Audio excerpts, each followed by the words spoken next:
Okay, today we've got a full review of the Brooks Glycerin Max. I've been using this for about 2 months now. I've got about 70 Ks of recovery running, easy runs, a little bit of daily training in it as well. So I think it's about time I shared my full thoughts. I'll run you through it top to bottom, give you an idea of its competitors, chat about the price point, a few other details as well. So yeah, this is that. We'll start off with the stats. So this is Brooks Max Cushion Daily Trainer. As the name suggests, we've got 45ml of foam in the heel with a 6mm drop, which is characteristic of Brooks's Max lineup. You've got the Hyperion Max, the Ghost Max, now the Glycerin Max, all with that 6mm drop, a little bit more foam underfoot.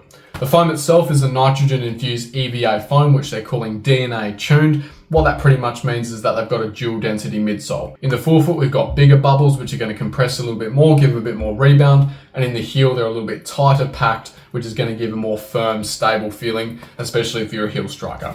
In terms of the weight, it is a very hefty shoe, coming in at 343 grams in my men's size 10.5, which makes it the heaviest shoe that I own by about 20 grams. So what's it actually like to run in? We'll start with the upper, which I think is very well done. Brooks definitely know what they're doing with the uppers. The step-in feel here is immaculate. The fit is true to size. I've gone for a size 10.5 here, and I have about a thumbnail ahead of the toes, which is perfect. It's also got a little bit more width through the midfoot and forefoot. So I think that if you have a slightly wider foot approaching a 2E, you can maybe get away with a shoe like this without a whole lot of pressure on the outside edges of your feet. The upper itself is very padded all around the heel counter, the ankle collar, on top of the tongue as well. We've got this memory foam inbuilt. The upper itself is a double layer woven mesh, which is very soft to the touch, feels great on the foot. The step-in feel, as I said, is just fantastic. I can really understand why people would put this shoe on and decide straight away that they want to buy it because it just feels very, very good. The lockdown is pretty easy to find with the amount of padding in and around the heel counter and tongue. You don't need to be super specific like you might have to with some of the more stripped down minimal uppers. It really is just kind of lace it up, see what happens, and most of the time it turns out all right. A few small complaints would be that I think the heel counter is ever so slightly shallow. I do feel like I get the slightest sensation of heel slip, which goes away after a K or two once I forget about it. But yeah, I think if it was lifted just a little bit higher, then I'd feel a little bit more locked in. The only other complaint really, which is being a little bit petty, but this silicone overlay. Do we really need it when the shoe already weighs 343 grams? I think it's more symbolic of the fact that they maybe don't care that much about the weight. But yeah, get rid of that and then we're fine. Moving down to the midsole, we have a lot of foam underfoot, which can be either a good thing or a bad thing, depending on the way that you look at it. It can be good because it's very protective underfoot, it's soft, comfortable, got a nice rolling ride, just enough compression and bounce to keep the shoe moving along. And so it does feel very nice on sore legs, especially for me. I've used this as my kind of sole recovery shoe, easy day shoe, bit of warm up and cool downs as well. And I've really, really enjoyed it.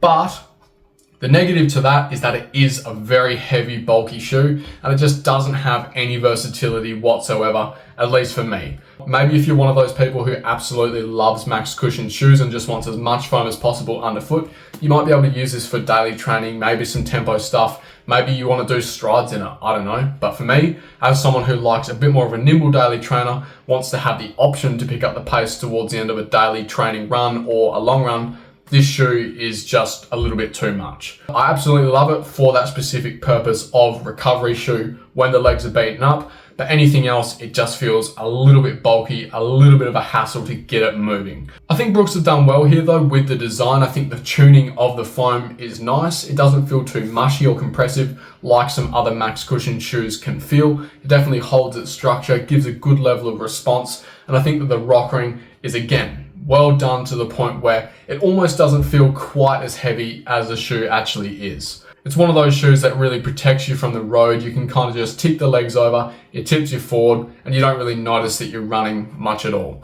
I like it, but its use case is very narrow, and that will play into its value once we get around to the price point. It is also a very stable shoe. I think that's worth a mention, with a wide base of foam, a fair bit of midsole sidewalls up around the heel counter, on the medial and lateral side as well. It's definitely holding your foot on the platform quite tightly, with the structure in the heel counter, which I forgot to mention as well, it's definitely locking you onto the platform in a way which is quite guided and means you're not going to be falling off the edge or over compressing the foam in any real way. Brooks don't make the most exciting, high performing shoes, and I will die on that hill, but they do know how to make a smooth, controlled ride which guides people through their foot strike. Moving down to the outsole, this is usually where I'd say, yeah, it's pretty grippy, pretty durable. How good, but I do think this is worth talking about because Brooks are notorious for having a really thick, slappy outsole, which completely ruins the ride of their shoes. On the Glycerin and the Ghost especially, you'd usually get 5mm of thick, clumpy rubber, which is slappy on the road and just ruins the feel of the shoe. But here, they've segmented it up, which means that it has a bit more flexibility, a bit more adaptability onto the road, and so the transition is so much smoother, more quiet, and just that little bit more seamless. The rubber itself is grippy as well. I haven't had any issues, to be fair, in a dry Australian summer, but it has been holding up pretty nicely. The one small complaint I'd have is that the grooves in under the rubber, under the forefoot, do collect a little bit of rocks and dirt, and especially in the winter, if you're running through mud, this is absolutely going to harvest it, but you can't have it all. I'd much rather have a shoe which is smoother onto the road, a little bit quieter, than a big clomper, which is just going to sound like a brick.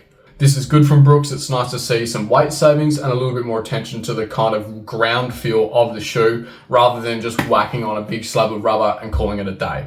Then we come around to the price point, which is where this train kind of derails badly. Brooks have completely overpriced this shoe here in Australia, putting it at $350. In America, it's $200. Not really sure what the conversion is there, how it competes, but in Australia, that's just ridiculous. They've put it above the Super Blast at $320, above the Neo Vista, above the Mag Max. $350 is just delusional, and I think Brooks have lost touch with the market and the people that they're trying to reach. I've been quite critical of Brooks in the past. I think a lot of their shoes do actually just stink as running shoes in comparison to the rest of the market, but I also think that they have a pricing issue. I think every Brooks shoe is probably $30 to $40 overpriced here in Australia, and the Brooks Glycerin Max is definitely falling fate to that as well. If this shoe was priced at $290 or $300 instead of $350, I would be pretty happy to promote this as a nice, big cushion daily trainer to use for your recovery runs or long runs or daily training if that's your preference.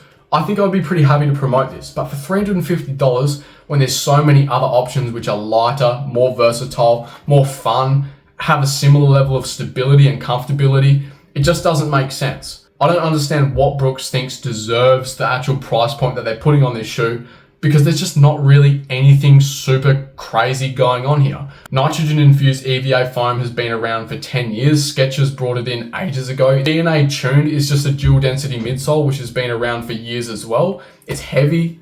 I just don't really understand it. Jumping into a couple of comparisons to kind of make my point, we'll start with the Super Blast, which is $30 cheaper, 80 grams lighter. That's a lot. It's bouncier, it's poppier, it's got a similar level of stability with a wide base, a firm, resilient foam. It's just a better shoe and it's cheaper, it's just as comfortable. There's just no reason that you would buy this shoe over the Super Blast other than the fact that you can't get your hands on a Super Blast. And again, if this was a little bit cheaper, maybe this comparison would be a bit of a different story. Maybe you want to pay $20 extra to get a bit of versatility rather than paying $30 extra to lose all of the fun of a really great shoe. Another strong competitor is the Mizuno Neo Vista, which has the same stack height in the heel, 45mm. But I think the one thing that would lean you towards the Glycerin Max is the upper, more traditional here versus the knit booty style construction, which just doesn't have a whole lot of structure in the heel counter. The lack of tongue can definitely itch people the wrong way. I do think this is a softer, smoother, more dynamic ride still. It's also about 50 grams lighter as well. So yeah, I still think this is a better shoe, again for $30 less. Then we've got probably the best comparison, which is going to be the Puma Mag Max Nitro, which is $70 cheaper and pretty much the same shoe. Both are using a nitrogen-infused EVA. I think there's a little bit of PETA in here, some people have said, but it's pretty similar in feel. It's got a good level of density to it. It doesn't overcompress, a wide base, a little bit of rockering off the front of the shoe.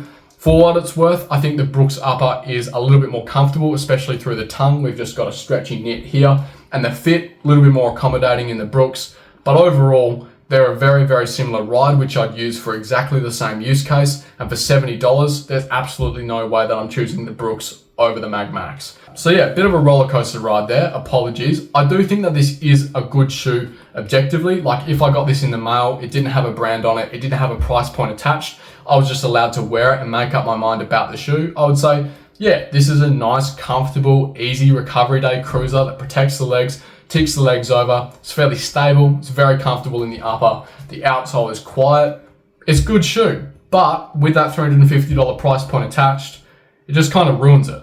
I don't think that I can happily recommend anybody this shoe without mentioning those other 3 competitors first, because I think they do more at a better price point, at a better weight, with more versatility.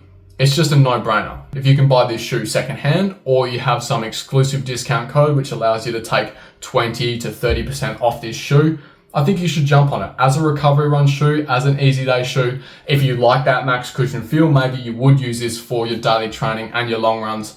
I think it is a nice pick. But if you have $350 to spare, save yourself the tears, buy those other shoes, buy yourself a super shoe. I don't know, just don't buy this for that money. It's a little bit too much. The conversation around a shoe should always include the price point, and that's something that has kind of pissed me off a fair bit about a lot of the discussion around this shoe, is that people are saying how good it is, which is great. But the fact that they don't mention the $350 price tag, I think is dishonest. I think it's sneaky. I think it's kind of pointing to the fact that a lot of people are paid to talk about this one. So yeah, good shoe, but made bad by the fact that they don't know how to price it.